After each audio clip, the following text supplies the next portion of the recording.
नीट paper फुटी प्रकरणाचे धागेदोरे हे पुण्यामध्ये आता वाढू लागलेले आहेत आणि आणखीन एकाला अटक पुण्यामधून सीबीआयने ही केलेली आहे। पुण्यातील शिवाजीनगर भागामधलं डॉक्टर अभंग प्रभू मेडिकल अकॅडमी ही आहे आणि या अकॅडमी मधले प्रोफेसर तेजस शहा यांना सीबीआयने आता अटक केलेली आहे।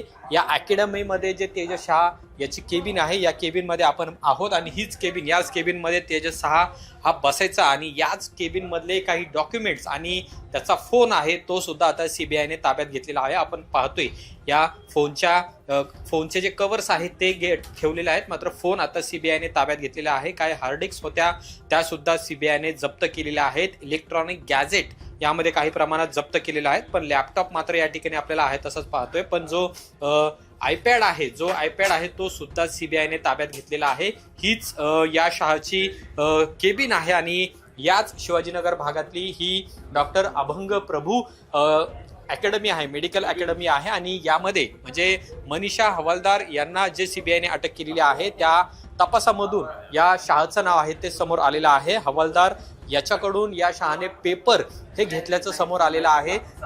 हवालदार याने जे या महिलेने जे प्रश्न सांगितलेले होते ते प्रश्न सुद्धा या शहाने तोंडपाठ केल्याचं सुद्धा समोर आलेलं आहे आणि त्यामुळे हवालदारच्या तपासामध्ये या शहाचं नाव म्हणजे जो प्रोफेसर आहे तेजस शहा याचं नाव समोर आल्यानंतर सीबीआयने आता त्याला अटक केलेली आहे। एकूण या पेपर फुटी प्रकरणामध्ये 13 जणांना आतापर्यंत अटक केलेली आहे आणि 13वा हा तेजस शहा आहे ज्याला सीबीआयने काल पुण्यामधून अटक केलेली आहे। त्यामुळे पुणे हे नीट पेपर फुटी प्रकरणाचं केंद्रबिंदू बनू लागलेला आहे। हळूहळू अनेक शिक्षक आहेत, विद्यार्थी आहेत यांना यामध्ये अटक केली जाते आणि आज एक मोठी कारवाई आहे ती सुद्धा सीबीआय कडून करण्यात आलेली आहे।